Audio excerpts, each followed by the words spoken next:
જેતલપુરમાં મહારાજ દેવ સરોવરમાં સ્નાન કરવા ગયા. સરસ મજાનું પ્રસાદીનું સરોવર સામે જ છે, મંદિરની સામે એ પ્રસાદીનું છે, એ દેવ સરોવર કહેવામાં આવે છે. અને મહારાજનું પ્રસાદીનું સરોવર કે નદી, વાવ, કૂવા જે કોઈ હોય એમાં આપણે સ્નાન કરીએ ને તો આપણા પણ બધા પાપ બળી જાય. આપણે કોઈ દી દેવ સરોવરમાં સ્નાન કર્યું છે? કર્યું તમે? પાણી હોય ત્યારે સ્નાન કરી લેવું. અને પછી મહારાજ સ્નાન કરીને મોટી સભા મહારાજે દેવ સરોવરને કાંઠે જ એક વડલાના વૃક્ષ નીચે મહારાજે કરી છે. આ બધું પરફેક્ટ ગ્રંથની અંદર લખેલું છે. ગ્રંથને આધારે આ બધી કથા ચાલે છે. આપણે પણ સાથે સાથે મનને જોઈન્ટ કરી દઈએ ભગવાનની કથામાં. મહારાજ કેવા વડલા હેઠે બેઠા છે, કેવી સરસ સભા શોભતી છે, કેવા મહારાજે શણગાર સજ્યા છે. આજ તો આમ જોયા જ કરીએ, દરરોજ નવા નવા શણગારના દર્શન કરાવે છે ને. આ બધા સાંખ્યોગી બહેનો અને પાર્ષદ બહેનો અને આ ભાવિક ભક્તો પણ આ હાર બનાવે ભગવાનના શણગારમાં. બધા કેટલી મહેનત કરતા હોય. આપણને ખાલી દર્શન કરવાના હોય. લ્યો તૈયાર દર્શનમાં મજા આવે કે નહીં? તૈયાર કરવા વાળાને તો રાતના 12 વાગ્યા સુધી શરૂ હોય તો એ બધું થાય. એમને આમ કઈ થોડું થાય? કારણ શરીરમાં રહેલી જે વાસના છે એ વજ્રસાર જેવી છે, એ ટળે નહીં. દેહ બદલે પણ વાસના જાય નહીં, એ સાથે જ જાય. એ અંતરની વાસના છે ને એ પણ સેવા કરવાથી બળી જાય અને અંતર શુદ્ધ થઈ જાય અને મન નિર્મળ બની જાય. એ સેવાના પ્રતાપો છે. ઘણાને આ સેવા એ કરીને તો ઘણું પ્રાપ્ત થયું છે. સ્વામિનારાયણ સંપ્રદાય સેવાના પાયા ઉપર ઊભો છે. નંદ સંતોએ, હરિભક્તોએ પણ બહુ સેવાઓ કરીને વિશાળ મંદિરોની સ્થાપના કરેલી અને એમાં બધાએ ખૂબ ભોગ આપ્યો છે. ત્યારે આવા મોટા મોટા મંદિરો થયા છે. અને મંદિરો છે એ કાંઈ બીજું નથી, મોક્ષ માર્ગના દરવાજા છે. તમને એમ થાય કે આવડા મોટા મંદિરોની શું જરૂર? પણ જરૂર પડી કે નહીં? જો જરૂર પડે છે કે નહીં? આપણા માટે છે. આ કંઈ સાધુ સંતોને પોતાના માટે નથી, પણ કોના માટે આ બધું કર્યું છે? અનેક મુમુક્ષુ જીવો માટેનું આ બધું ભગવાનના માટેનું, ભગવાન ભજવા માટેનું આ બધું કારખાનું હાલે છે. આપણા માટે છે. એટલા માટે સ્વામિનારાયણ સંપ્રદાયે મંદિરો, સ્વામિનારાયણ ભગવાને પોતે મંદિરોની પણ પરંપરા સ્થાપી. એવો દોરી માર્ગ ભગવાને ચલાવ્યો કે એ માર્ગ ઉપર જે કોઈ ચાલે એ ભગવાનના ધામને પામે. એટલે તમે જુઓ, જ્યાં જુઓ ત્યાં મંદિર, અને મંદિર હોય તો જ આપણું આત્યંતિક કલ્યાણનું બાતું બાંધવા માટેનું ત્યાં સાધન મળે છે. ત્યારે ભગવાન જેતલપુર ગામમાં સંતોની સાથે વડલા નીચે બેઠા છે. એવું ધ્યાન ધરજો. હું પણ વડલા નીચે જેતલપુરમાં દેવ સરોવરને કાંઠે છું. દેવ સરોવરમાં જરાક ગરમીની ડૂબકી મારી લેજો, એટલે ઠંડક પણ વળી જાય ને અંતરમાં ભગવાનની વાણીથી ઠંડક મળશે અને દેવ સરોવરમાં સ્નાન કરવાથી દેહ કરીને ઠંડક મળે. એટલે મહારાજની સાથે આપણે મહારાજની સામે જ બેઠા છીએ. મહારાજ કે હાલો સંતો, આજ તો અમારે ગામડી ગામ જવું છે. ગામડી ગામ પણ ક્યાં આવ્યું? જેતલપુરની બાજુમાં જ. ગોવિંદાન સ્વામી કે મહારાજ આમ તમે ઉપડ્યા ગામડી ગામ. પહેલાં એમ કીધું કે જગન કરવો છે જેતલપુરમાં, હવે ના પાડો છો. એક યજ્ઞ તો એને કર્યો, કેમ કે નાના ભાઈના યજમાન પદે એક યજ્ઞ કરજો એવો પત્ર બાદરાથી લખ્યો. એ આગળ કથા આવી ગઈ ને. એ યજ્ઞ કર્યો, એમાં મહારાજ તમે નહોતા આવ્યા. કહ્યું તું યજ્ઞ કરવાનું કામ, સામગ્રી કરાવી તમામ તૈયાર, પણ તમે પધાર્યા નહીં તો મારે કેટલી મહેનત પડી. તમે કેમ જગનમાં ન આવ્યા? ત્યારે મહારાજ કે લ્યો વળે, એમાં શું મહેનત તમારે પડી હશે? અમારે એવા જગન કરવા એ તો ચપટીમાં થઈ જાય. આમ કરીએ ત્યાં અમારે એવા જગન થઈ જાય. મહારાજ કે હાલતા કરી નાખી. ત્યારે ગોવિંદાન સ્વામી કે મહારાજ એમ કાંઈ હાલતા થોડા યજ્ઞ થાય? કેટલી મહેનત પડે ને કેટલી સામગ્રી તૈયાર કરવી પડે ત્યારે થાય, કે એમને આમ થોડું થાય? ત્યારે મહારાજ કે હાલો આજે સ્વામી કયો દિવસ છે? ગોવિંદાન સ્વામી કે આજ તો ઉત્તરાયણનો દિવસ છે. મહારાજ કે આજે ઉત્તરાયણના દિવસે શું કરાય? આજે પુણ્યદાન કરાય. તો પુણ્યદાન કરે, બ્રાહ્મણો જમાડે, એનું આજ ઉત્તરાયણના દિવસે બહુ ફળ છે. મહારાજ કે હાલો હરિભક્તો સંતો આપણે પણ જેતલપુરના ભૂદેવોને જમાડીએ. જેતલપુરમાં જેટલા ભૂદેવો છે ને એને બધાને બોલાવવા છે, બધાને જમાડીએ તો કેટલું ઘી જોઈએ? હરિભક્તો કે મહારાજ 1 મણ ઘી જોઈ. મહારાજ કે આજુબાજુના બધા ભૂદેવોને, આજુબાજુના પ્રાંતના ભૂદેવોને બોલાવ્યા હોય તો કેટલું ઘી જોઈ? તો 5 મણ જોઈ. 1 મણથી મંડાણ કર્યું, 500 મણ ઘી જોઈ ગયું ભૂદેવો જમાડવામાં. સ્વામિનારાયણ ભગવાનનું કઈ નામ કામ નાનું ન હોય. હું નાનું કામ ન હોય. સ્વામિનારાયણ ભગવાને ઉત્સવો કર્યા, એ નાના નહોતા, મોટા મોટા મોટા મહોત્સવો કર્યા. તો અત્યારે પણ એ પરંપરામાં કઈ નાના ઉત્સવો થાય છે? કેવા મોટા મોટા વિરાટ ઉત્સવો થાય. મહારાજ કે હાલો અમારે યજ્ઞ કરવો છે. યજ્ઞનું પર્યાણ કર્યું. પછી જેતલપુરમાં યજ્ઞ કરવો એટલે બધાને તેડાવવા હોય એટલે કંકોત્રી તો લખવી જ પડે. અને કંકોત્રી માંડ્યા લખવા હો. એક પછી એક ગામની અંદર કંકોત્રીઓ મોકલાવા માંડ્યા. કેટલાકને તો મહારાજે સ્વપ્નમાં દર્શન દઈને કહી દીધું હતું કે અમે મોટો યજ્ઞ જેતલપુરમાં કરવાના છીએ, માટે આવજો. 18 દિવસનો મહાવિષ્ણુ યાગ કરવાના છીએ, માટે આવજો. સ્વપ્નમાં ભગવાને આમંત્રણ આપી દીધું. કેટલાકને ભગવાને અંતરમાં પ્રેરણા કરી દીધી. અંતરની અંદર મનોમન ભગવાને પ્રેરણા કરી દીધી. તો ઘણાને પત્રિકા મળી છે, એમ આમંત્રણ મળ્યા છે. સૌ ગાડાઓ જોડી જોડીને માંડ્યા છે, સીધું સામાન લઈ લઈને આવવા માંડ્યા હો જેતલપુર બાજુ. અને સીધું પાણી ઘી સૌ જેતલપુર લાવ્યા. અને આમંત્રણ ઠેઠ ક્યાં સુધી આપ્યું હતું?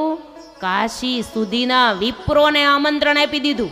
ઠેઠ કાશીથી વિપ્રો તેડાવ્યા. હવે યજ્ઞ શરૂ થઈ ગયો. બધા યજ્ઞમાં બેસી જાજો. વિધિ શરૂ થઈ ગઈ છે એટલે બધાએ હોમ કરવાનો છે. આપણે પણ મનથી યજ્ઞમાં બેઠા છીએ એવો ભાવ રાખજો. જેતલપુરનો જગન એટલે વિશ્વવિખ્યાત યજ્ઞ કહેવાય છે. વિક્રમ સંવત 1865 પોષ સુધી આઠમને રવિવાર તારીખ 25/12/1808 ના દિવસે બરાબર યજ્ઞનો આરંભ થયેલો. વરુણીમાં ભૂદેવોને વરાવ્યા છે. ભૂદેવો અન્ન ઉપવસ્ત્ર એને આપ્યા છે. ગૌમુખી માળા, આસન બધું ભૂદેવોને આપવામાં આવ્યું છે. મહારાજે એને બધું આપ્યું. ધન, મુદ્રિકા, દેવતાઓના આસન એ પણ બધું સ્થાપન કરાવ્યું છે. શુભ મુહૂર્તોની અંદર દેવોનું આવાહન કર્યું. બ્રહ્મા, વિષ્ણુ, રુદ્ર, 11 રુદ્ર, 9 ગ્રહ વળી 12 સૂર્ય આદિ બીજા યજ્ઞના દેવો બધા જ પ્રત્યક્ષ યજ્ઞની અંદર આવ્યા છે. અને યજ્ઞમાં દેવો પ્રગટ આવી અને બેસી ગયા છે. લ્યો બેઠા પોતાને આસન યોગ્ય રીતે વળી ભિન્ન ભિન્ન જે દેવોની જ્યાં સ્થાપના કરી હોય ને ત્યાં સાક્ષાત મૂર્તિમાન દેવો આવીને બેસી ગયા છે. નહીતર આપણે બાળીએ નહીં, પણ એ રીતે જે દિવ્ય દ્રષ્ટિવાળા હોય એને બધાને દેખાતું હોય. સોપારીની સ્થાપના કરવી પડે એમ નહીં, સાક્ષાત આવ્યા હતા એ રીતે. શ્રી હરિએ દીક્ષા લીધી સાર, શ્રી હરિએ દીક્ષા લીધી સાર. બેઠા યજ્ઞ મંડપ મોજાર, બેઠા યજ્ઞ મંડપ મોજાર.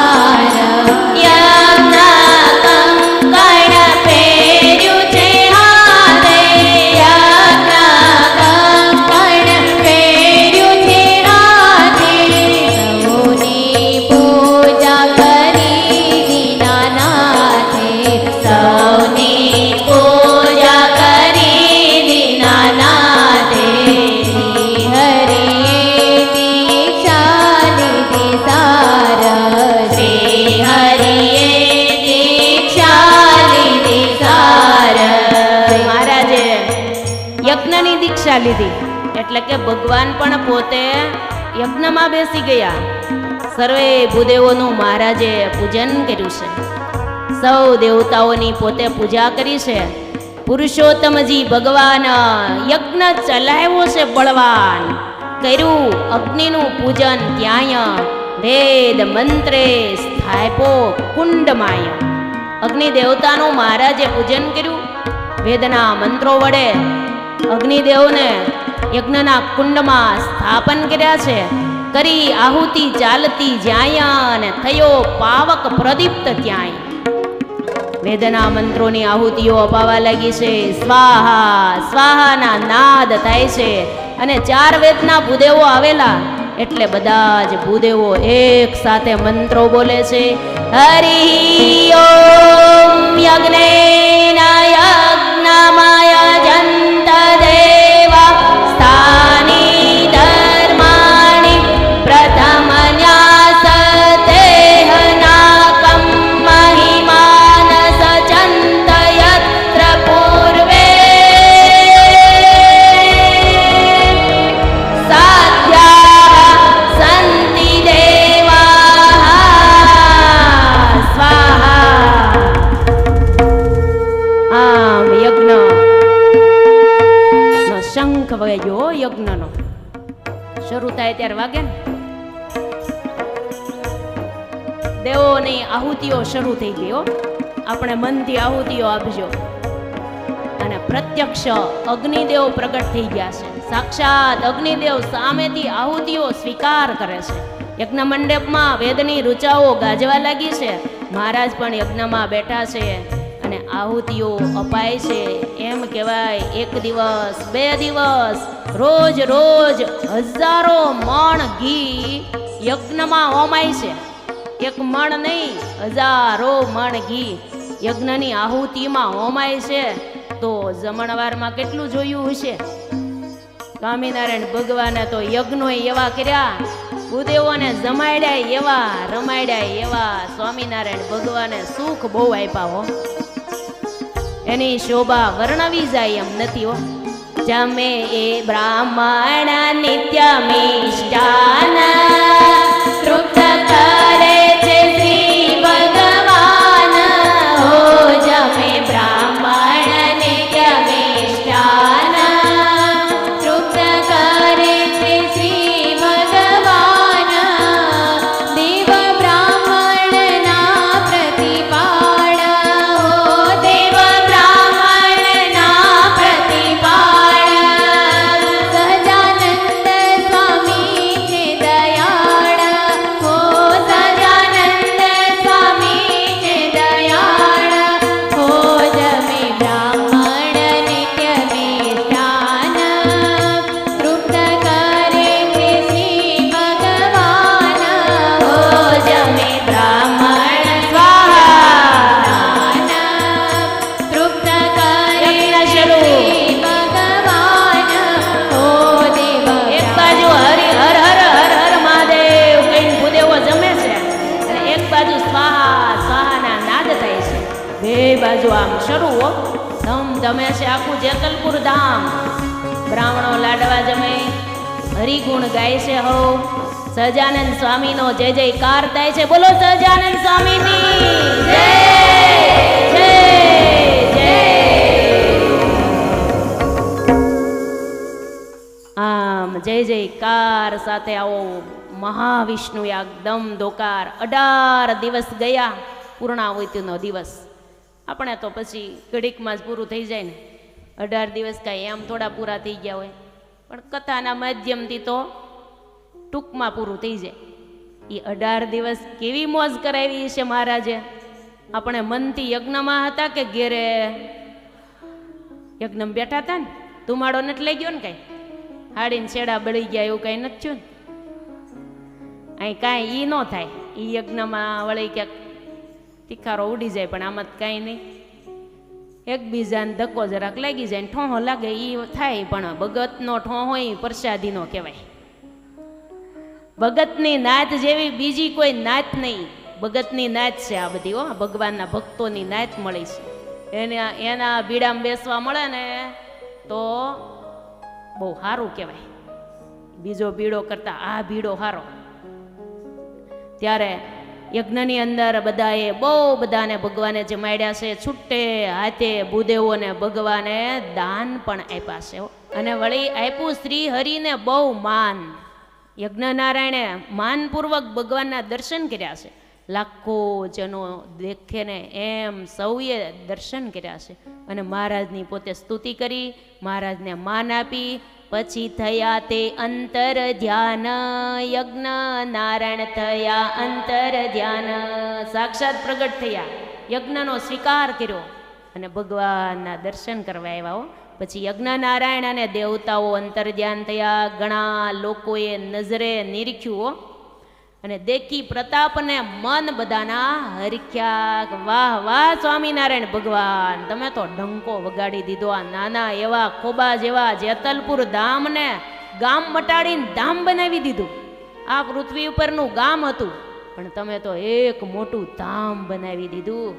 ગમે ત્યાં ખૂણે જઈને બોલો જેતલપુર તો કોણ ન ઓળખતું હોય? નહીતર ભારતના નકશામાં જ ગોત્યું ન જડે. જડે ત્યાં ગોતવા જાવ લ્યો ભારતના નકશામાં જેતલપુર ક્યાં આવ્યું તો આપણને જડે. અને સ્વામિનારાયણ ભગવાને તો એને કેવી મોટાઈ આપી દીધી. એ ભગવાન પધારે ને એટલે તીર્થ બને. ભગવાન અને સંતના ચરણે તીર્થોનો જન્મ થાય છે. તીર્થો જન્મ આવે કોણ? ભગવાન અને સંત. વરુણીમાં જે વાડવ જેહ સર્વે આશ્ચર્ય પામ્યા છે તેહ. વાડવ એટલે ભૂદેવો, બધાને આશ્ચર્ય થયું છે. યજ્ઞ પૂર્ણ થયો અને પ્રભુએ પછી દેવ બ્રાહ્મણને ખૂબ જમાડ્યા, તૃપ્ત કર્યા. ઉપડે નહીં ને એટલી તો દક્ષિણા દીધી, એમ ભૂમાનંદ સ્વામી લખે છે. ઉપડે નહીં એટલી દક્ષિણા દીધી. હંમેશા શાસ્ત્રોની રીતિ એવી છે, ભૂદેવોને જમાડ્યા પછી દક્ષિણા દેવી પડે.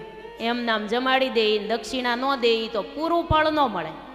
એટલે જોજો ગમે ત્યાં હશે ને તો પાછળ આવશે જ. ભૂદેવોને જમાડ્યા ને દક્ષિણા દીધી, બસ ભલે એક એક રૂપિયો જ ગયો પણ તોય દીધી કહેવાય. એમ આ પહેલાંની આ રીતિ છે બધી. અને મહારાજે તો એટલી દક્ષિણા દીધી તો ભૂદેવોનું ગરીબપણું મટાડી દીધું, સૌને ધનવાન કરી દીધા. અને પછી દિવ્ય રૂપે દર્શન દીધા બધાને, સૌને આશ્ચર્ય પમાડી દીધા. મહારાજે બ્રાહ્મણોને ખૂબ આનંદ આપ્યો છે. સ્વામિનારાયણ ભગવાનનો દ્રઢ નિશ્ચય ઘણા ભૂદેવોને થયો અને સ્વામિનારાયણ ભગવાનના આશ્રિતો પણ બની ગયા. યજ્ઞની અંદર જે કોઈ આવ્યા હતા એમાંથી કેટલાએ સત્સંગ સ્વીકારી લીધો. સ્વામિનારાયણ ભગવાને દક્ષિણા દીધી, સોનાના કડા, કંઠી, જેને જે જોતું હોય એ મોં માગ્યા દાન દીધા. કોઈ ભૂદેવ કે મારે હોનાના દાન જોતા હતા ને, કોઈ કે મારે અન્નના, કોઈ કે મારે ધનના, કોઈ કે મારે આ, કોઈ કે મારે ઘોડા જોતાસ, કોઈ કે હાથી જોતાસ. બધું જેને જે જોતું હોય એ આપે.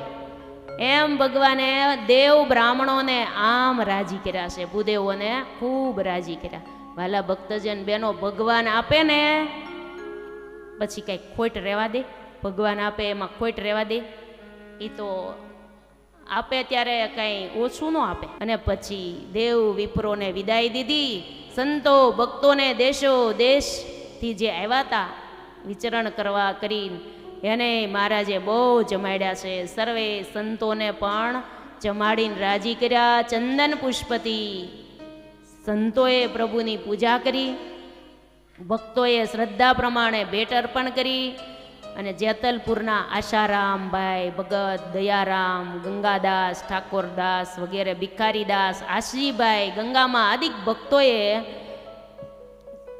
બહુ સેવા કરી. આ યજ્ઞની ઉત્સવની અંદર સેવા બહુ કરી.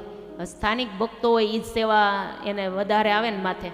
બીજા તો બધા આવ્યા હોય એ અમુક સેવા કરે ને અમુક વયા જાય, પણ જ્યાં રહેતા હોય એને માથે જાજો બોજો હોય ને. એટલે આ બધા ભક્તોએ બહુ સેવા કરી, જેની કોઈને ઉપમા ન દેવાય એવા ભક્તોએ એવી સેવા કરી.